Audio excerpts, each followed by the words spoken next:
네, 안녕하십니까. 저녁 기도 시간입니다.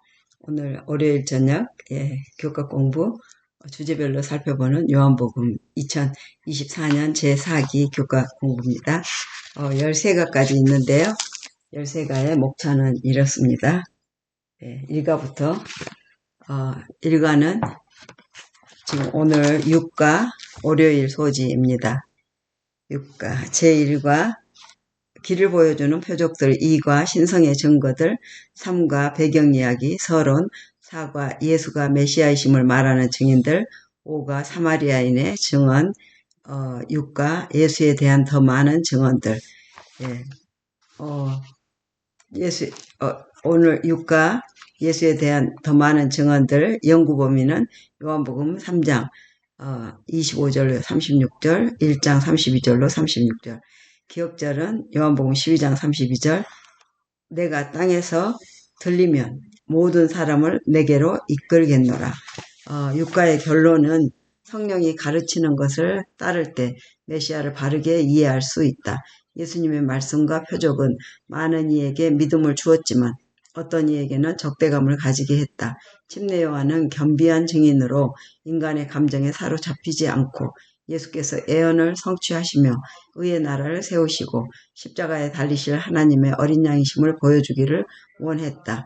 군중들도 그리스도를 증거하며 따랐지만 많은 이들이 생각과 삶을 변화함으로 그분을 따르기를 거절했다.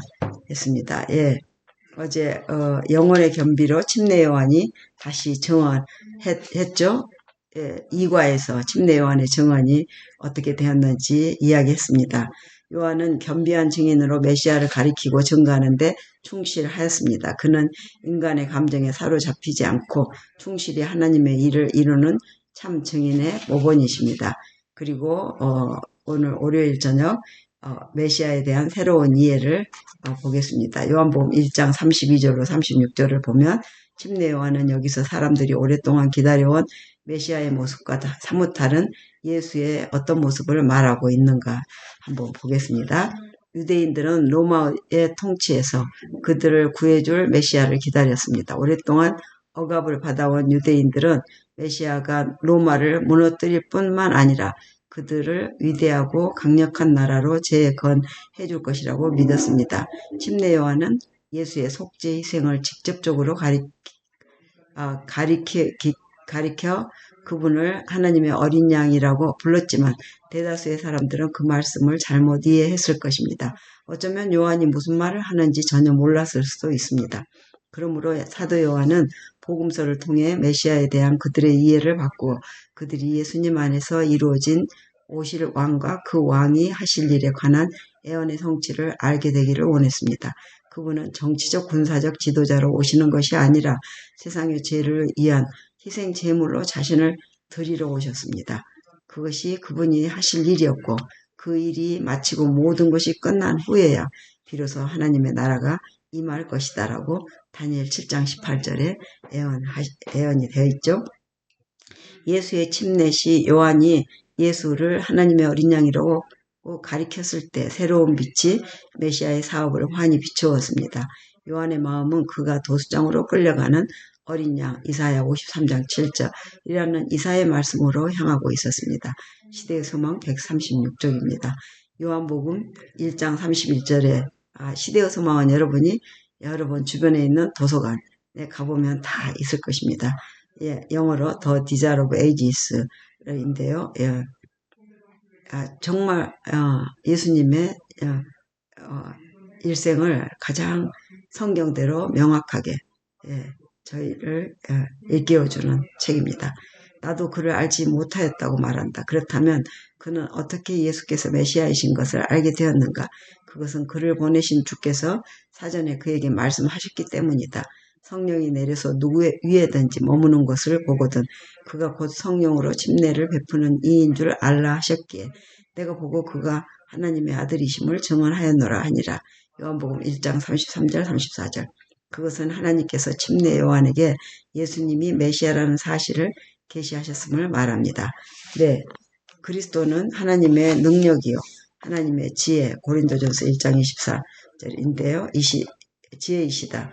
예수가 그리스도라는 지식은 성령에 확신시켜 주시는 능력을 통해 하나님께서 직접 주시는 것이다.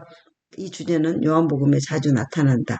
구원은 세상의 철학이나 과학, 고등학문을 통해 알 수 있는 것이 아니다.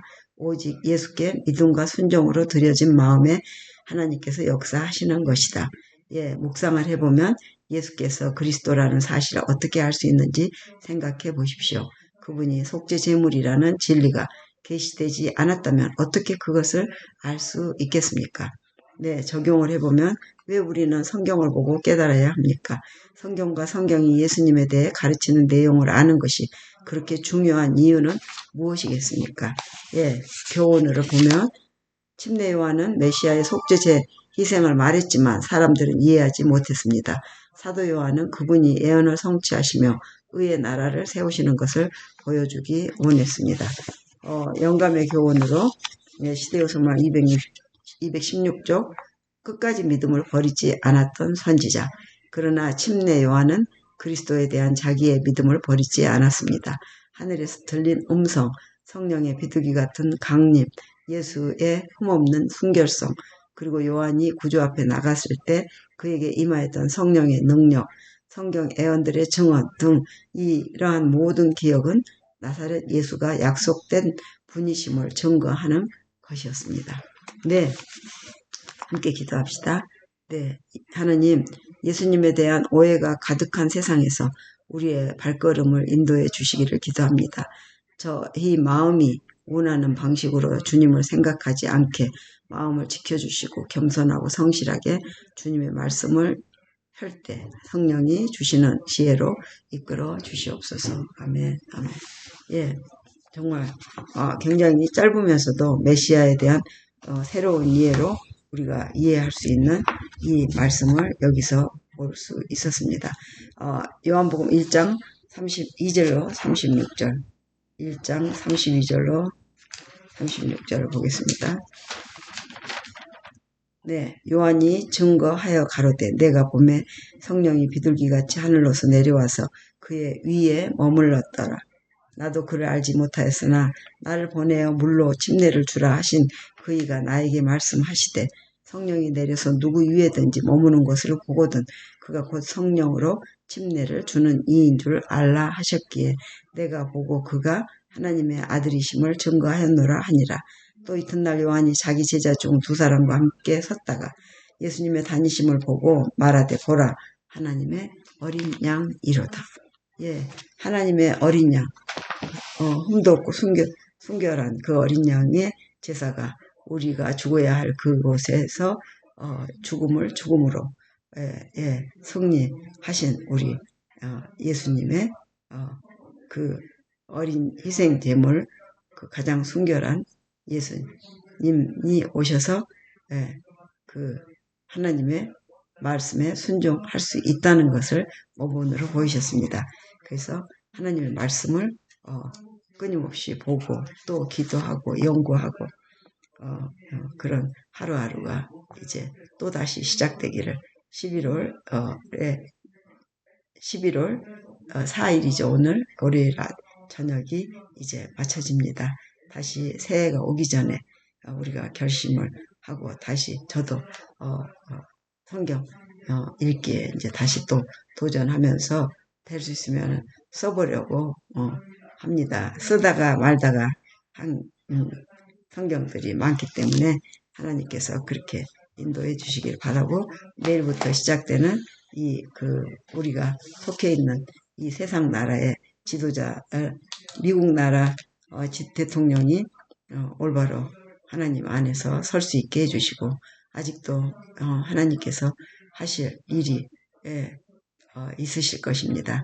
더 많은 하나님의 자녀들을 암탉이 병아리를 모으듯이 우리 예수님 모아서 그때 오셨을 때 승리하신 것이 이번에도 또 그렇게 모으시면서 저희들을 저희들이 어두운 이 세상에 불빛을 비출 수 있도록 함께해 주시옵기를 기도합니다. 하늘에 계신 우리 아버지 이름이 거룩히 여김을 받으시오며 나라에 임하옵시며 뜻이 하늘에서 이루어진 것 같이 땅에서도 이루어지이다. 오늘날 우리에게 일용할 양식을 주옵시고 우리가 우리에게 죄 지은 자를 사하여 준 것 같이 우리 죄를 사하여 주옵시고 우리를 시험에 들게 말게 하옵시며 다만 악에서 구하옵소서. 나라와 권세와 영광이 아버지께 영원히 있사옵나이다. 아멘. 아멘. 예, 하나님 안에 올바로 깨어있는 저희가 되기를 기도합니다. 예, 좋은 지도자들, 하나님의 합당한 하나님께서 예, 이미 정하신 그 권세를 부릴 줄 아는 하나님을 예, 섬기는 그런 지도자가 나오기를 기도합니다. May God bless all of you. 예.